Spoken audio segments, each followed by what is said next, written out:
कृष्णाय वासुदेवाय हरये परमात्मने प्रणतः क्लेशनाशाय गोविन्दाय नमो नमः।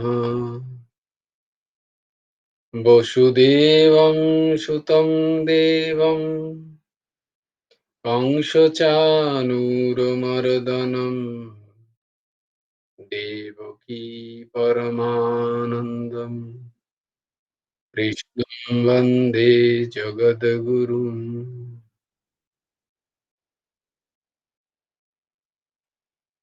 নবকুমার চতুষ্পটির আরেকটি অধ্যায়ে তোমাদের সকলকে খুব খুব স্বাগত।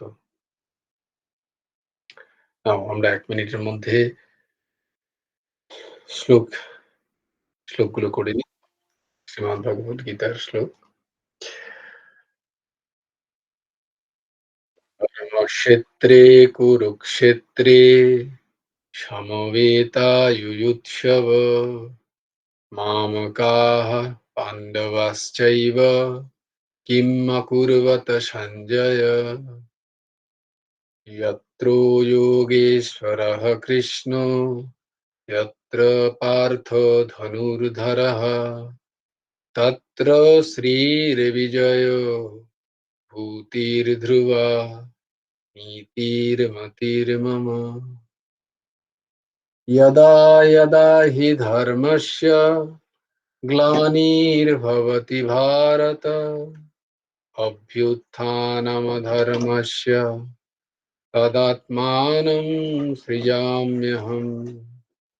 परित्राणाय साधूनां विनाशाय च दुष्कृतां धर्म संस्थापनार्थाय সম্ভবামি যুগে যুগে। তাহলে আমরা ছিলাম শ্রীমদ্ ভগবদ গীতার 4th অধ্যায় কর্মযোগ জ্ঞান যোগ বা জ্ঞান কর্ম সন্ন্যাস যোগ, তার 2য় শ্লোক আমরা কালকে পড়েছিলাম এবং তার মানে বুঝেছিলাম। আজকে আমরা 3য় শ্লোকের মানে বুঝবো। আমার সাথে সাথে তোমরা যারা আছে, যাদের কাছে গীতা, তারা আমার সাথে সাথে উচ্চারণ করো।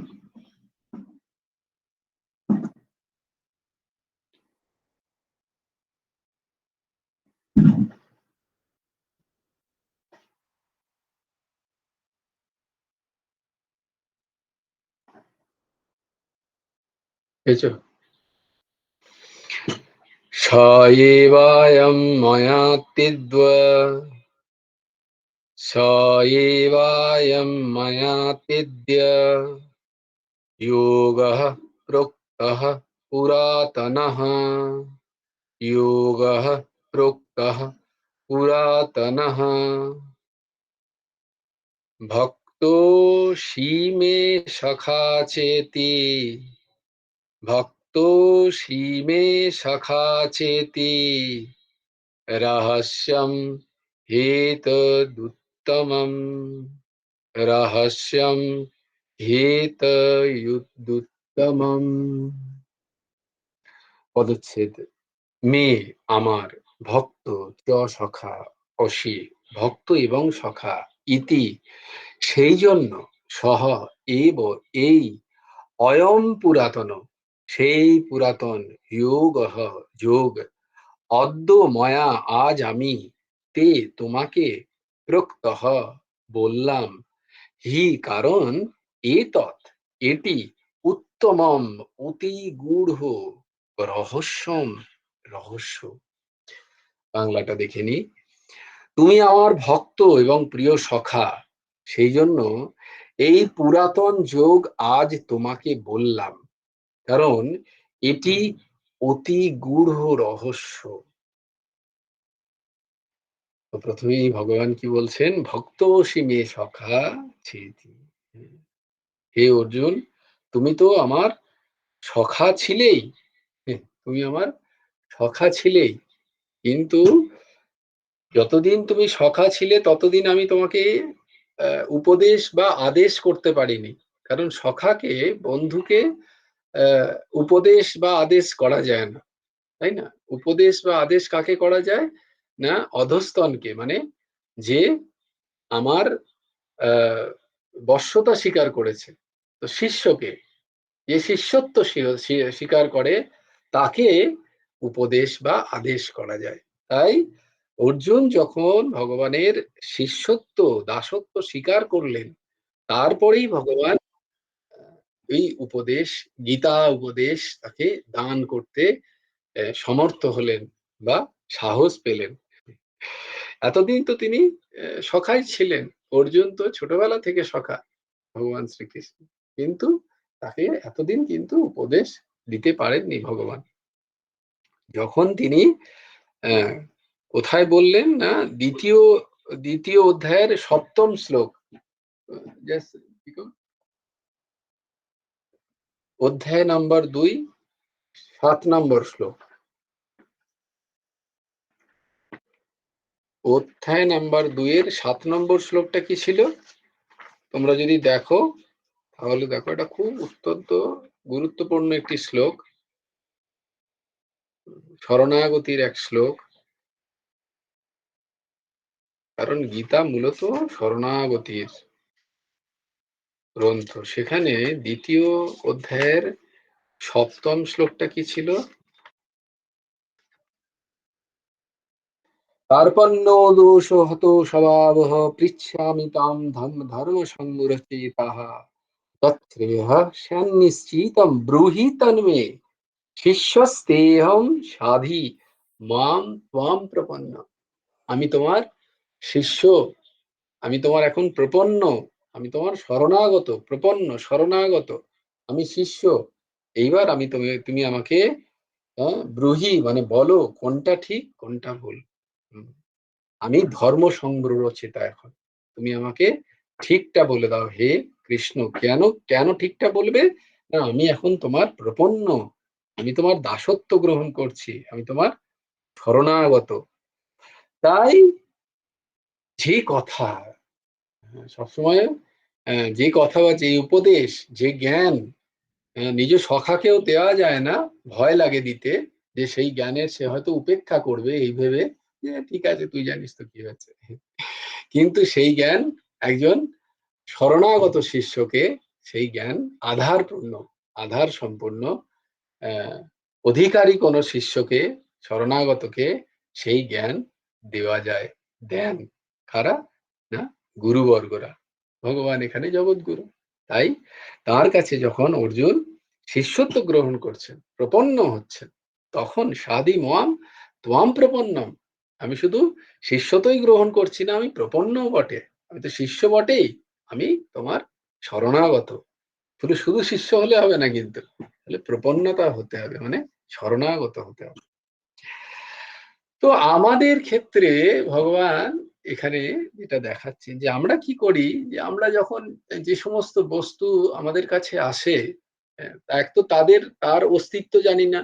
প্রথম যখন তার অস্তিত্ব জানি, যে এই সমস্ত বস্তু ভগবান কৃপা থেকেই আমরা পাচ্ছি, কিন্তু তখনও আমাদের যার বস্তু তার প্রতি আমাদের টান আসে না, সেই বস্তুর প্রতি টান আসে। যার বস্তু, ভগবানই সেই বস্তুগুলো দিচ্ছেন, আমরা সেই বস্তুর প্রতি আসক্ত হয়ে যাই এবং সেই বস্তুর চিন্তায় বা সেই বস্তুর প্রাপ্তিতে, সেই বিষয়গুলোর প্রাপ্তিতে ভগবানকে আরাধনা করি। কিন্তু সেই বিষয়গুলো যার অধীনে, সেই অধীশ্বর ভগবানকে আরাধনা করতে ভুলে যাই। আমি যদি যে অধীশ্বর তাকে যদি আরাধনা করি, তাহলে তো বিষয় তারই, তিনি যখন চাইবেন তখন দেবেন। কিন্তু আমরা আরাধনা কি করি? বিষয়ে, আমরা বিষয়ে চাই। কার কাছে চাইছি? বিষয়ের অধীশ্বরের কাছে, ভগবানের কাছে পুজো আছি, পুজো আরছি, অর্চনা আদি করছি, চাইছি কি? বিষয়। তো বিষয়টা তো ভগবানেরই অধীন, মেনেও নিচ্ছি, জেনেও আমরা কিরকম অজ্ঞানের কাজ করি, আমরা ভগবানকে চাই না, যে প্রভু বিষয় তো তোমার আছে, তুমি চাইলেই দিতে পারো, কিন্তু তুমি আমার হয়ে যাও আগে। হ্যাঁ, এই ভাব আমাদের থাকে না, আমাদের বিষয়টা আগে হয়ে যায়, ভগবান সেখানে সাধন, সাধ্য হয়ে যায় বিষয়। হওয়া উচিত উল্টো, বিষয়গুলো হওয়া উচিত আমাদের সাধন, আর ভগবান হওয়া উচিত সাধ্য। তাই না? আমরা আমাদের ইন্দ্রিয়ের ভোগ সুখের কারণে আমাদের এইটা উল্টো হয়ে যায়।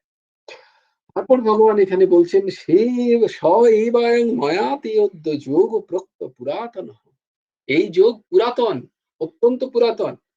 তাই জন্য ভগবান বলছেন এই যোগ আমি।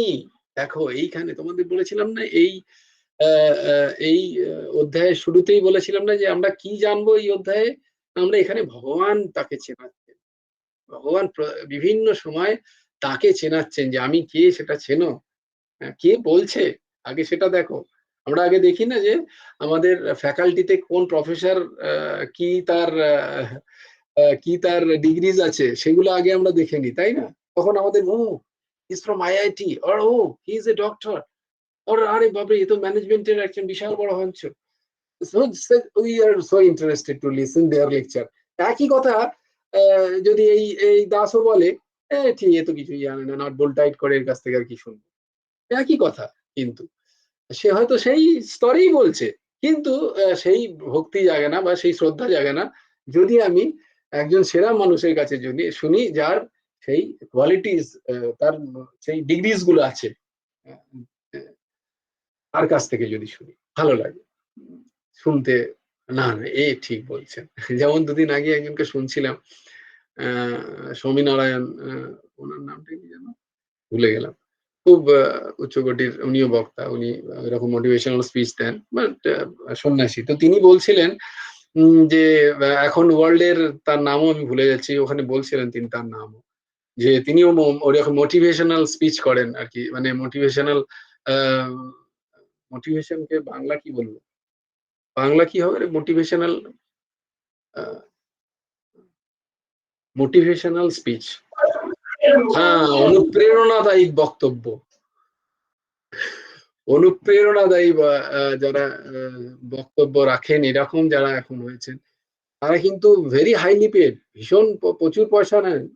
যে সমস্ত বড়, বড় কমার্শিয়াল যে সমস্ত বড়, বড় অফিসে গিয়ে বা বড়, বড় ইভেন্টে তারা তাদের স্পিচ রাখেন।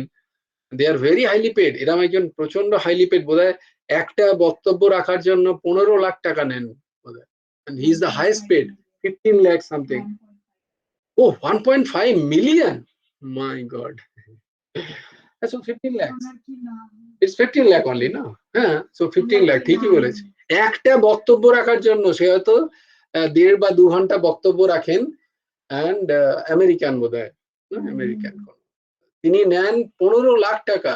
বলছেন তিনিও যা বলেন আমিও কিন্তু তাই একই বলি। তিনি ১৫,০০,০০০ টাকা পান আর আমি ফ্রিতে। যেহেতু আমি ফ্রিতে তাই তো উনি আমার কথার গুরুত্ব দেবে না। আর যেহেতু তুমি তাকে ১৫,০০,০০০ টাকা দেবে, তাই জন্য তার কথা শুনবে তোমরা।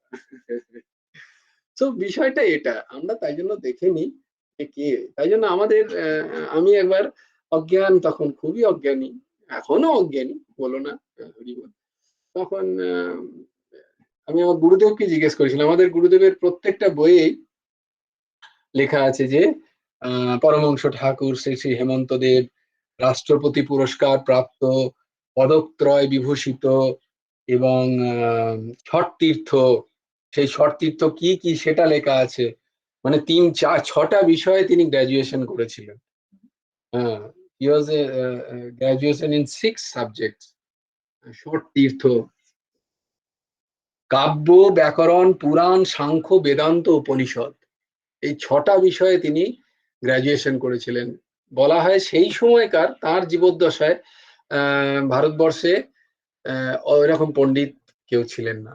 যারা ৬ টা বিষয়ে তীর্থঙ্কর পেয়েছেন। দেখবে তোমরা যারা পণ্ডিত মশাই হন তারা কেউ কাব্য তীর্থ করেন, কেউ সাংখ্য তীর্থ করেন। তোমরা দেখতে পাবে লেখা আছে সংস্কৃত পণ্ডিত যারা। তো এরকম আমাদের গুরুদেব পরমহংস ঠাকুর শ্রী শ্রীমন্ত দেবজিও তিনি ৬ টা বিষয়ে তীর্থ তীর্থঙ্করের এবং তার জন্য তিনি জাতীয় শিক্ষকের পুরস্কার পান রাষ্ট্রপতি মহোদয় শঙ্কর দয়াল শর্মার হাত থেকে। তো এই সবগুলো লেখা আছে। তো ১ম আধ্যাত্মিক চর্চায় পড়লাম এগুলোর তো কোনো এগুলোর কি প্রয়োজন আধ্যাত্মিক? তো তখন গুরুদেবকে জিজ্ঞেস করলাম কি একদিন যে, "ঠাকুর আপনি এইগুলোর দেওয়ার কি প্রয়োজন?" তো উম, কারণ নিজেকে ঢেকে রাখতে হবে, তো তাই ভগবান নিজেকে বিদ্যার মোড়ে মুড়ে রেখেছিলেন। যে বিদ্যা যেন আমাকে মুড়ে রাখে আর কি, বুঝতে পেরেছো কি অদ্ভুত মোড়। যেন কেউ ফট করে চিনতে না পারেন যে আমি সেই। তো তিনি বিদ্যার এই ধরনের ডিগ্রি দিয়ে নিজেকে মুড়ে রেখেছিল। তিনি বললেন, তো সেই সময় তিনি বললেন একটা কথা, যে দেখো আমার বইগুলো যে যার কাছে যাবে, হ্যাঁ, তারা তো দেখবে যে কে বলছে।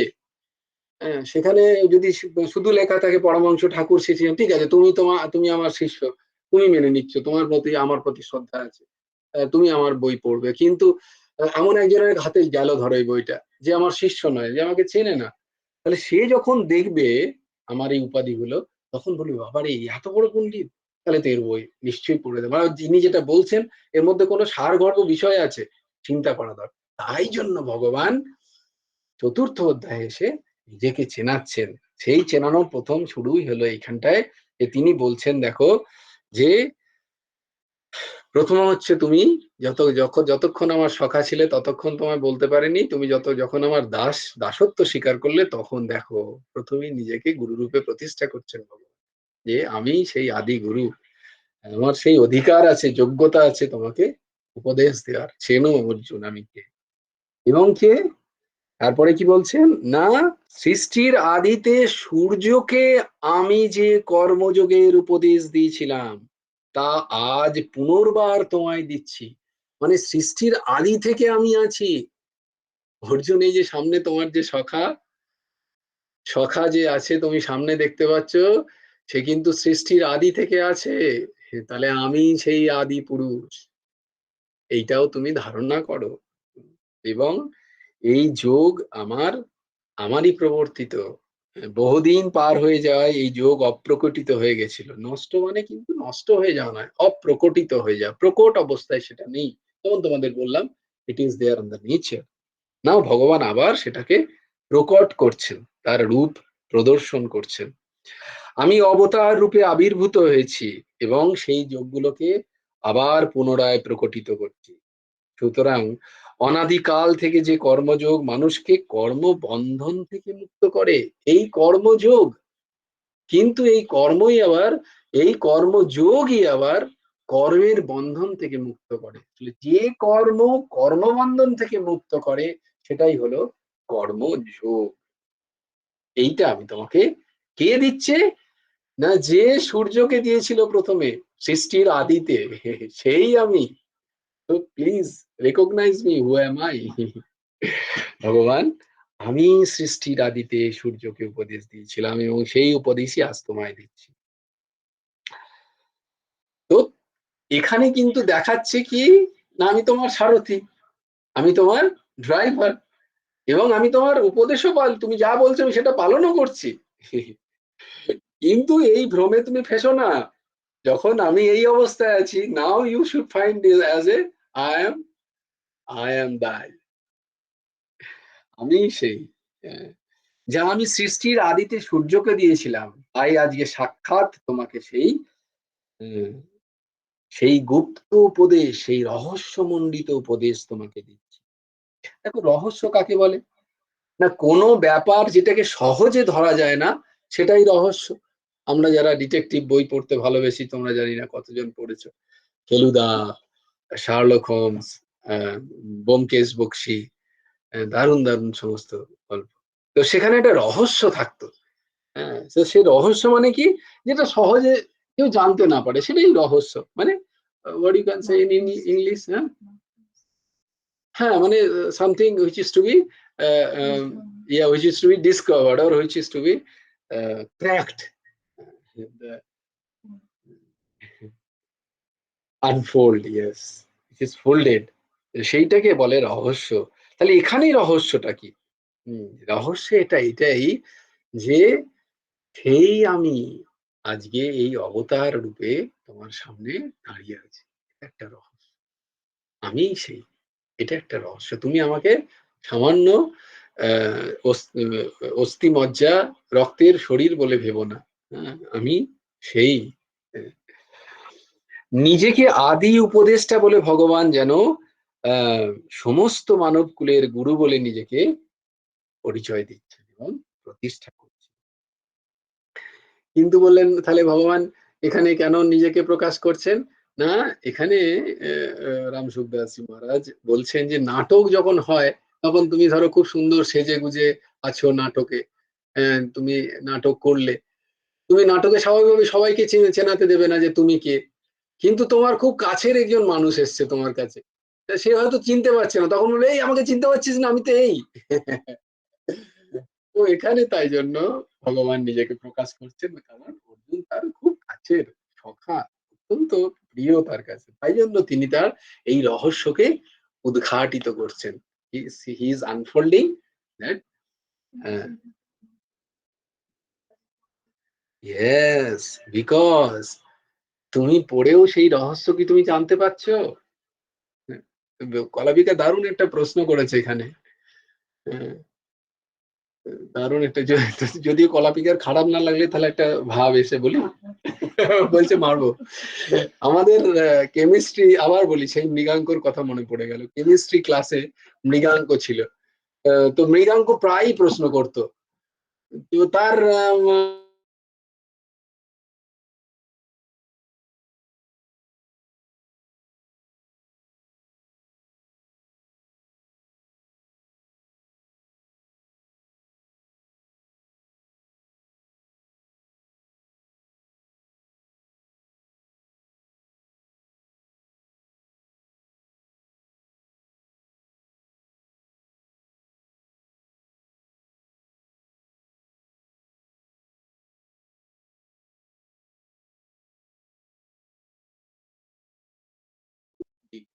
তো দারুণ একটা প্রশ্ন করেছে কলাপিকা, যে ওখানে তো অর্জুনকে বলছেন ভগবান, তাহলে আমরা কেন এগুলো, আমাদেরকে কেন, আমরা কেন পড়ছি, বা এগুলো আমরা কি করে পড়ছি? তুমি যে বলছো এটা Arjun. Yes, it's a very nice question. এটা একটা দারুণ ইনসাইট এই কোশ্চেনটা। এইটাই যে আমরা এইগুলো পড়েও আমাদের এগুলো ভেতরে ঢুকছে না। তুমি যে এই গীতা পড়ছো, গীতা জ্ঞান নিচ্ছ, তারপরেও তুমি কি সেটাকে তোমার ভেতরে প্রবেশ করছে? সেটা করছে না। Why? Because you are not Arjun. Are you getting me? No. Because আমি তোমাদের আগেও প্রথমে বলেছি, এই যুগে কৃষ্ণ হয়তো মানে প্রবচক হিসাবে অনেককে পাবে যে সত্য কথাটা বলবে, ঠিক ঠিক, কিন্তু অর্জুনের মতো লিসনার পাবে না, যে একাগ্র চিত্তে ভগবানকে শুনবে, সেই সত্য কথাগুলোকে বিশ্বাস করবে, শ্রদ্ধা করবে এবং সেগুলোকে নিদিধ্যাসন করবে, মনন করবে এবং তার জীবনে সেটা নিয়ে আসার জন্য দৃঢ় সংকল্প হবে। এরকম অর্জুন তুমি যেদিন হতে পারবে, সেই দিন এই এক একটা কথার মানে তোমার ভিতর ঢুকে যাবে। এইটাই বলা উদ্দেশ্য। তোমাকে এখানে ভগবান বলছেন আমি আদিগুরু, তুমি সেটা নিতে পারছো কি? পারছো না। তোমার সেই শ্রদ্ধা নেই। তোমার মানে আমারও। I am also on that. তোমার মানে তুমি নিজেকে নিও না কলাপিকা মুখার্জি। মানে আমরা যারা এই শাস্ত্র শ্রবণ করছি, তারা আমরা অর্জুনের মতো শ্রবণ করছি না। যদি করতাম তাহলে আমাদের জীবন তক্ষুনি পাল্টে যেত। একটা শ্লোক, গীতার একটা শ্লোক is quite good enough to change your whole life. কিন্তু সেটা হচ্ছে কি, পুরো গীতার একবার নয় ১০ বার পড়েও আমাদের জীবন চেঞ্জ হচ্ছে না। তো here is the very nice question you have asked. আমরা এগুলো পড়েও আমরা অর্জুন নই বলে আমাদের জীবন পরিবর্তন হচ্ছে না। So try to be Arjun first, then you can understand why you are reading Gita. Anyway, তো যেমন তেমনি ভাবে ভগবান এই রহস্যকে উদ্ঘাটন করছেন যে সেই আদিতে তিনিই ছিলেন, আর আজও যে উপদেশ দিচ্ছেন সেটা তিনিই। এবং কর্মযোগকেও একটা উত্তম রহস্য হিসাবে কেন এখানে ভগবান প্রকট করছেন। কেন কর্মযোগকে রহস্য কেন বলছে? যে আহ, যে কর্ম আমাদের বন্ধনের কারণ হয়, সেই কর্মই আমাদের মুক্তিরও কারণ হতে পারে। ভগবান কর্মযোগের মাধ্যমে বা জ্ঞান কর্ম সন্ন্যাস যোগের মাধ্যমে এই জায়গাটাই দেখাতে চাইছেন, একই কর্ম এটা যেটা আমাদের বন্ধনের কারণ হয়ে যায়, আমাদের বারবার এই পৃথিবীতে আসা যাওয়ার কারণ হয়, সেই কর্মই আমাদের ভগবত প্রাপ্তির কারণ হয়ে যেতে পারে, আমাদের মুক্তির কারণ হয়ে যেতে পারে, মোক্ষ প্রাপ্তির কারণ হয়ে যেতে। কিভাবে? না, যে কর্ম যখন আমি নিজের স্বার্থে করি, আমার নিজের ইন্দ্রিয় প্রীতার্থে করি বা আমার নিজের ইন্দ্রিয় সুখের জন্য করি, সেটা বন্ধনের কারণ হয়ে যায়। এই একই কর্ম যদি আমি ভগবত কৃতার্থে করি, ভগবানের প্রিয়র কারণে বা ভগবানের ভালোবাসার জন্য, ওই যে যোগ্য বই বিষ্ণু, বিষ্ণুর প্রীতির অর্থে যদি আমি সেই একই কর্ম পাল্টাতে হবে না, খালি কর্মের উদ্দেশ্যটাকে পাল্টা, মোটিভটাকে পাল্টে দাও। ছুরি সেই একই, একজন চোরও ইউজ করছে, একজন ডাকাতও ইউজ করছে, একজন ডাক্তারও ইউজ করছে, but the motive is different and it is giving the different fruits. দুটো আলাদা তার ফল আমরা দেখতে পাচ্ছি, কিন্তু বিষয় একটাই, জিনিসটা একটাই, ছুরি। তেমনি ভাবে তেমনি ভাবেই সেই কর্ম একই, যে কর্ম আমার নিজের ইন্দ্রিয়ের, ওই যে নিজ ইন্দ্রিয় প্রীতি ইচ্ছা তাকে বলে কাম, আর কৃষ্ণ ইন্দ্রিয় প্রীতি ইচ্ছা ধরে প্রেম নাম, শ্রী চৈতন্য। এমনি ভাবে আমরা যদি কর্মযোগকে এইভাবে কাজে লাগাই, তাহলে এই একই কর্মযোগ আমাদের মুক্তির পথ দেখাবে। আলাদা করে কোথাও নেংটি পড়ে নাক ফুসফুস করতে হবে না। এই সমস্ত দৈনন্দিন কর্মের মধ্য থেকেই তুমি কিভাবে করবে না, এই রহস্য তিনটে দিক দিয়ে ভগবান ব্যাখ্যা করছেন। প্রথম, কোনো কিছুই আমার নয়, কারণ আমার স্বরূপ হলো সৎ অবিনাশী। কোনো কিছুতেই আমার প্রয়োজন নেই, কারণ আমি পূর্ণ। আমি অবিনাশী তত্ত্বের এক অংশ এবং আমি পূর্ণ, আমি অপূর্ণ নই, তাই আমার কোনো কিছুর প্রয়োজনও নেই। এবং আমার নিজের জন্য কিছু করার নেই, কারণ আমি নিষ্ক্রিয়। আমি নিষ্ক্রিয় বলে, আমি নির্বিকার, আমি নিষ্ক্রিয় বলে আমার নিজের জন্য কিছু করার নেই। দ্বিতীয় হলো, কারণ করার কথাটা তখনই আসে যেখানে অহং লেগে থাকে। করার কথাটা তখনই আসে যখন কোনো ফল প্রাপ্তির আশা আসে, কিন্তু স্বরূপত আমি অহং নই। এবং আমার জন্য কিছু প্রয়োজন নেই বলে আমার করারও কিছু দরকার নেই। তাহলে কর্মের যে করা ভাগ আমি করছি, এই ভাগটা আমার জন্য খাটে না। তাহলে কার জন্য খাটে না?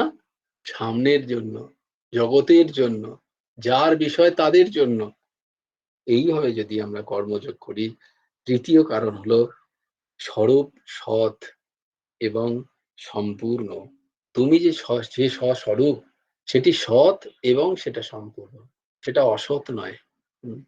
তার কারণ আমরা দেখেছি গীতাতে 2 নম্বর অধ্যায়ের 16 নম্বর শ্লোকে, না ভাবো বিদ্যতে সতঃ, সতের বিদ্যমানতার অভাব নেই, মানে সৎ বস্তু সব সময় বিদ্যমান হয় এবং অসৎ বস্তু সব সময় অভাব, অসৎ বস্তু কোথাও নেই।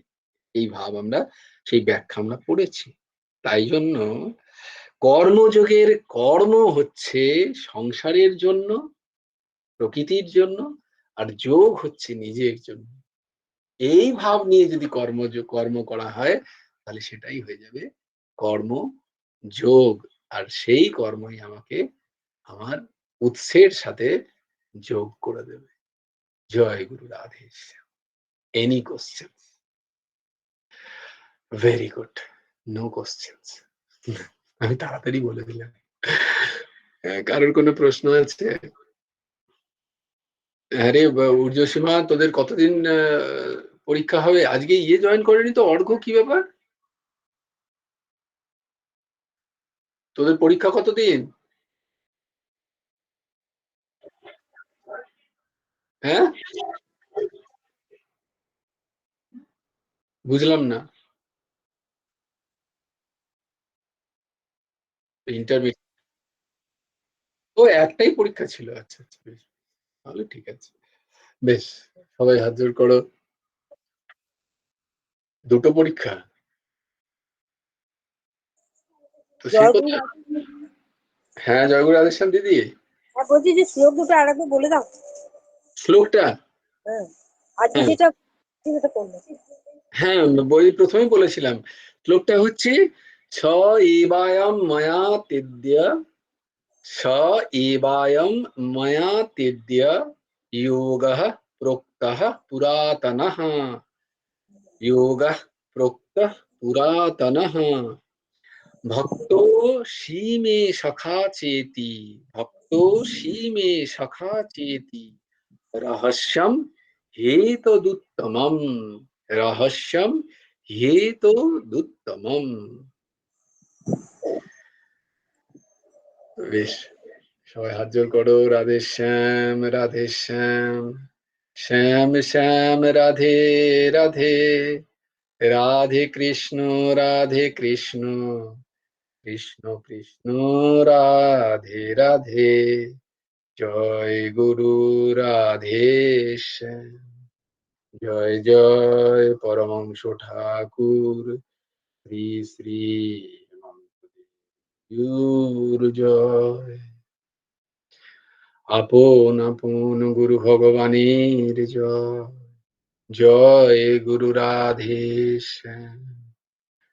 শ্রী হন্ত দেবার পনমস্তু। হরি ওম তৎসৎ। সবাই ভালো থেকো, কালকে আবার দেখা হবে। বেশ, সবাই সুস্থ থেকো। জয় গুরু রাধে শ্যাম। গুরু রাধে।